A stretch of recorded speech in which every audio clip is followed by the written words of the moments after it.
Well, Heidi-ho, my peeps. Boy, I tell you what, my days are beginning to run one into the other. So I'm sort of living in this stream of consciousness, um, productive flow.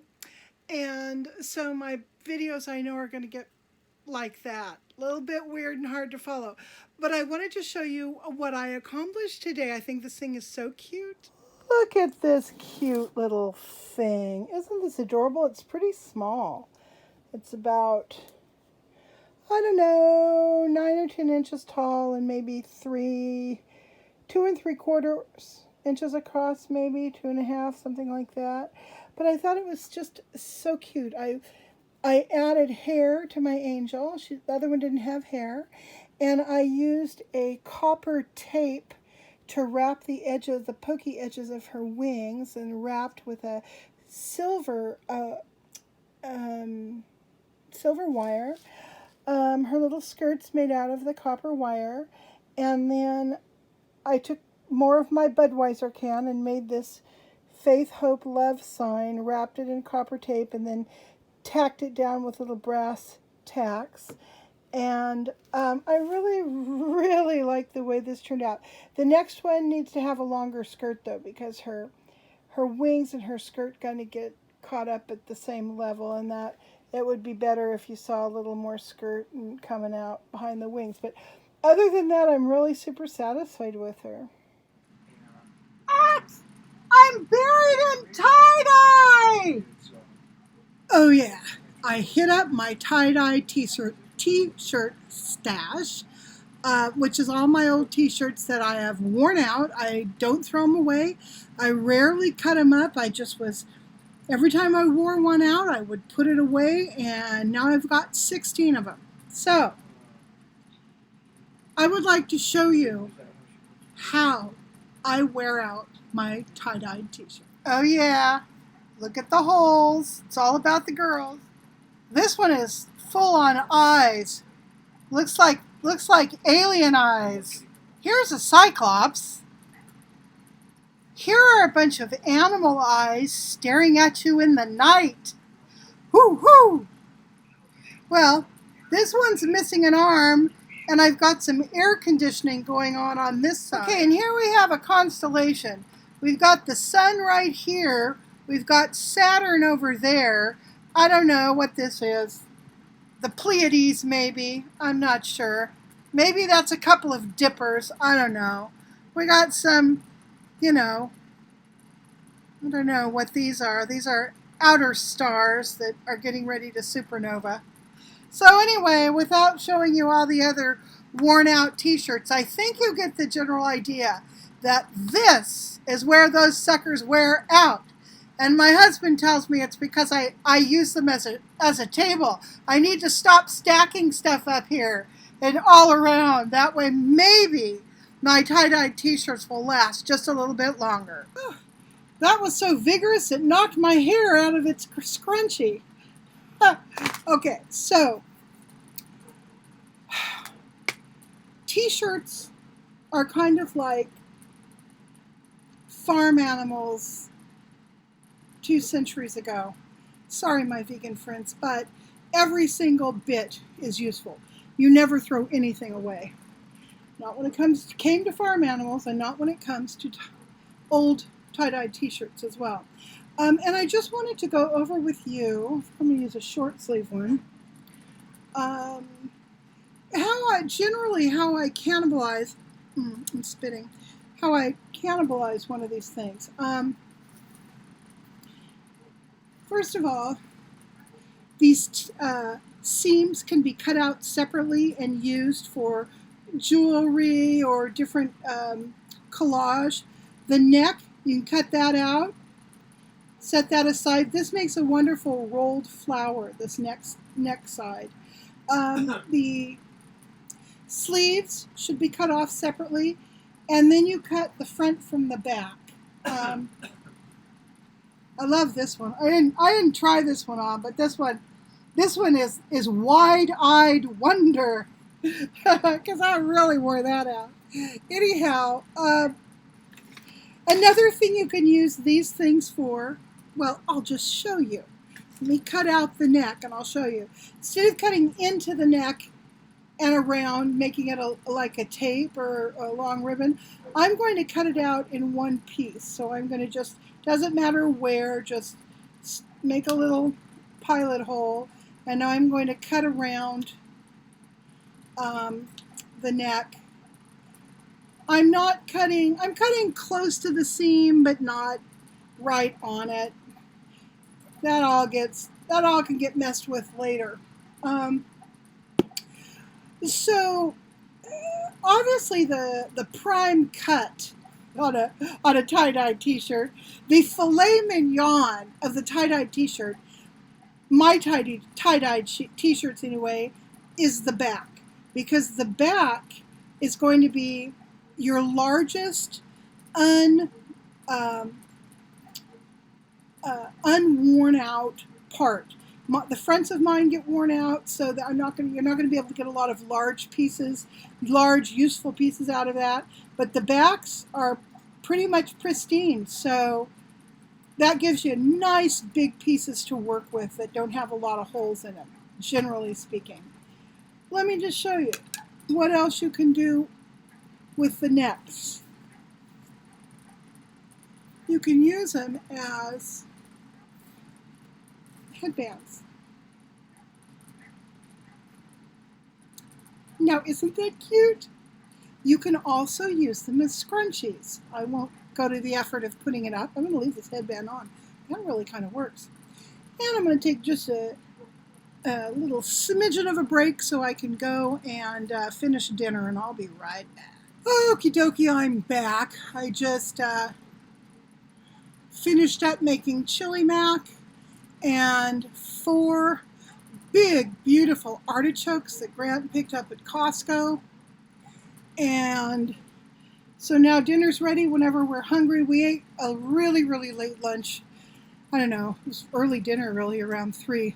So I figured later this evening we'll be hungry again. So I've got food for us whenever that happens. But I thought I would sit here in my crafting abattoir and butcher this t-shirt while I talk to you.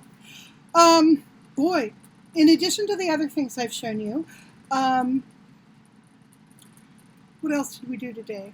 Oh, we've had some nice talks, Grant and I, about the projects that we've got coming up. There's a lot of stuff to do in our yard and in our organizational life. We need to, continue to cull through things that need to be grouped. There's a lot of stuff that probably should just be tossed or donated.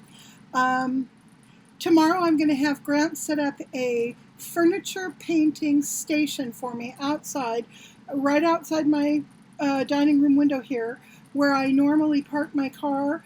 I'm going to have him pressure wash that area, get it nice and clean, and then I'm going to set up a 10x10 pop-up, the one I normally use when I do craft shows. It's a really nice professional pop-up that has sturdy weights that it clamps to, that I made out of concrete and old coffee cans, old Folgers coffee cans, and Hills Brothers. Really cute. So I want him to set that up because it's time. My intuition is saying, Cheryl, it is time. Get your furniture out there, the stuff that you want to paint white and sell. It needs to be painted. And there's a lot of stuff that needs to be painted and repaired, kind of fixed up a little bit, that I'm going to be using as display.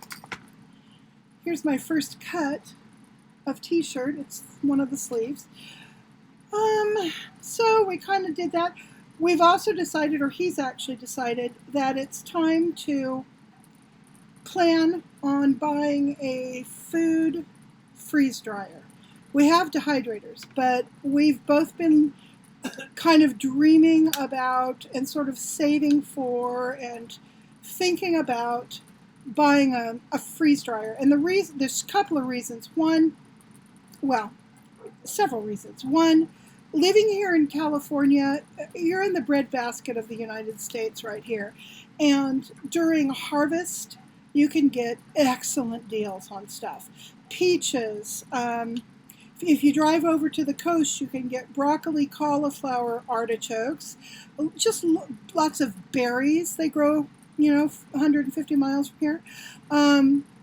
Here we've got apples, pears, peaches, nectarines, plums, grapes, lots of green crops like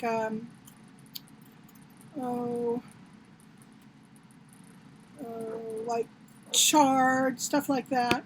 We also have a lot of tomatoes here that are grown in the valley. And of course, the ever-present zucchini that grows all over the world. Man, you can grow that stuff. It is literally a weed here. You put one in the ground and you have enough zucchini for the whole dang neighborhood. Anyway,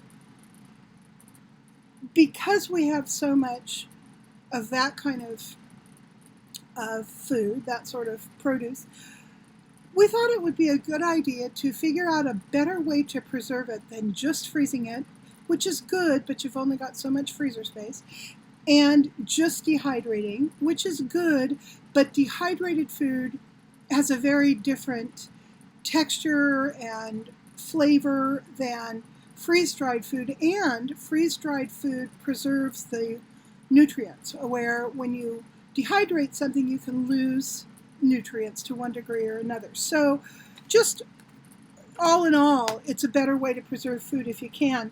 The other reason is that I like crunchy food. I like crispy pears that break like cookies. I love that stuff. I love dehydrated ice cream. I know it sounds crazy, but I love it. And I've worked with, not dehydrated, I mean freeze-dried. I've worked with freeze-dried food a lot in the past 20 years, backpacking with the kids, this, that, and the other. I broke open a few packets of freeze-dried food while Grant was gone. I don't know if it was I didn't want to cook or I was just curious. I just wanted to see what it was like. Excellent. I mean, it was like as if you'd made it right then and there. So that's what we're going to do. We are going to shop and find the perfect freeze dryer for us. Now, I was going to buy a freeze dryer a few years ago, and I didn't, in part because I was concerned about the vacuum pump. The vacuum pump on a freeze dryer has always been a machine that requires oil. You have to use oil to make this thing work. The oil gets contaminated with water. It has to be changed every, I don't know if it's every every cycle. Every 8 hours or 12 hours. It depends because the different kinds of food that you will freeze dry requires different time as far as the cycle is concerned. So they give you an hour rating generally. But like Grant just said, the rule of thumb is every cycle. Every time you freeze dry, you should start with fresh oil. What a pain and expensive. So we're just sitting there chatting earlier, and Grant says, yeah, I've been looking at freeze dryers again, and if we get the large one, it comes with a oil-free vacuum pump. And I was like, oil-free? I mean, my eyes went, oh God, oil-free? Are you kidding? I didn't think they even made that. And he said, no, it's new, and yeah. So one thing we need to do is kind of research that a little bit to make sure that there aren't any bugs. I don't know how new this vacuum pump is in general, or if it's just newly being used in this particular freeze dryer. I don't know. But I've been burned when I buy something new and exciting, wonderful. Like, granted, I just cut the seam out of the top of the shirt right there. Grant and I bought what we thought was the coolest. Was it a blower, sweetie? I think it was a blower, a cordless blower. And it had some sort of turbo air, rechargeable. You're the one that went ape on it. Best thing in the world. And I was just so excited about this deal. So we buy one, get it home, start using it, and the damn thing shocks you. Every time you turn static electricity, and you get shocked every time you use this thing. I was like, oh, hell no. So we took it back, and I was bummed because I thought a cordless blower would be the most wonderful thing. I hate having to fill up the gas tank on a blower, particularly if it's like something you're wearing as a backpack and you got all that gas up next to you. And then I also don't like swinging electric cords around behind me for 200 feet either. So anyhow, that was one of those things that didn't turn out the way I thought it would.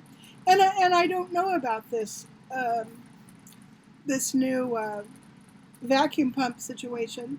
One thing we need to make certain of is that we can return that sucker if it's, if we're not happy with it.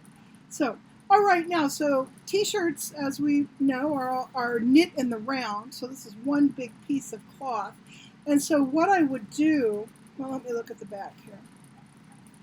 Okay, the back looks pretty good, right? And then you go back to the front with those big bug eyes. And what I'm going to do is I'm going to cut it so that I cut it right next to the bug eyes, and I just pull that piece out, and that will give me the longest continuous piece I can get of this t-shirt. So I'm going to do that right now. So we did that. We are also, at our ages, we've decided it's time for us to go ahead, write our wills, do some of that junk so that, if something bad happens, our kids won't have as much trouble dealing with our stuff and their inheritance as a lot of people's kids have that trouble. Both of our parents, Grant's family and my family, they did an exemplary job of setting up their estate planning stuff. So it was so easy for me and my siblings and Grant and his brother to just follow the dots and get the work done and, be done with it. That is such a that's such a gift to your kids if you can do that. I just screwed this up. I cut it the wrong spot, but that's okay. It's still all one big piece. So I'm just going to leave it like this. I could, and I will. I'm going to go ahead and cut off the bottom seam as well, because this also makes really nice rolled flowers, trims, that kind of thing. So I'm going to do that. Anyway, so we're kind of getting that part of our life planned. We're at that age now where you need to think about that stuff. And really, we can't even jump up and touch the bottom of wealthy, okay? We are church mice, but if you have property, and I have my home here, and I have my store, neither piece of which is worth a tinker's dam, because it's up here out in the middle of nowhere, and everything needs repair, and I don't live in a house, I live in a trailer, blah, blah, blah. But when you have property of any kind, you really ought to have a trust. It just makes it so much easier for your kids or your husband or wife or whoever it is that has to deal with it if you're gone. Now, we haven't talked about this much before this summer, in part because, Grant is, I call him my gray-haired 19-year-old. He is very healthy, lean. I don't know if so much of he eats right, but he supplements it with lots and lots of vitamins. So he's in very, very good shape. His mom and dad both lived into their 90s. Mom died at 95, dad died at 100. And the dad really just died, I think, of boredom more than anything else. He was ready to go. He was tired of all of us down here. He wanted to move on. get this show back on the road. So Grant will probably live to be quite old. My parents both died in their 80s. Dad died at 80, and Mom died at 82, I believe. Um, Dad passed of a heart problem that he'd basically had ever since he was a kid. He had never been medicated for it. It never really caused him that much trouble. But he always ate. He was one of the healthiest eaters of anybody I've ever known. Didn't eat a whole lot of red meat, ate chicken occasionally, lots and lots of vegetables, lots of tomatoes, lots of big green salads. And when I was a kid, and it would be, coming up on dinner time, boy, I tell you what, I hated it when I heard my dad calling from the den. He would say, "Hey, Cheryl," I'd say, "can you make me a salad?" Oh, God, that meant I had to get out. Not just like lettuce and tomato, but every other damn thing, all the roots, all the seeds, whatever lettuces we had, everything had to be doused in vinegar and a little bit of oil, a lot of garlic. I mean, it was a production making my dad's salads. But after he passed away, the doctor said that probably the way he ate was what kept him alive as long as he lived. So it was a little surprising to the doctor after they realized what he had died from, that he had lived so long. So that means that I will, God willing, I might, if I get my act together and, go from a big ocean liner to a swift little sloop, I will probably live into my 80s, maybe early 90s, who knows. My grandparents lived into their 90s. My grandmother died at 93. My grandfather died at 100. Well, a couple months short of 100. So, that is just a long way of saying, if you're my age and you haven't taken care of this stuff and you have anything at all to leave, look into leaving it smart. So, let's see. Oh, well, let me show you the different cuts of t-shirt that you get from this butchering. Now, this I would call, this is a side of t-shirt, okay? That's a big old chunk. Lots of flat fabric that can be used for all sorts of things. I think two projects I'm going to definitely do. I'm going to do patchwork pillows, or actually pillow covers, for a 14 by 14 or a 12 by 12 throw pillow, with patches about this big, all multiple colors like, you saw earlier. But I'm going to do it where the seams go to the outside, you see all the seams, and the seams get clipped every once in a while so that when it's washed, it gets all kind of fluffy and looks almost like a ruffle. So it's like a checkerboard of ruffly things. So I'm going to do that.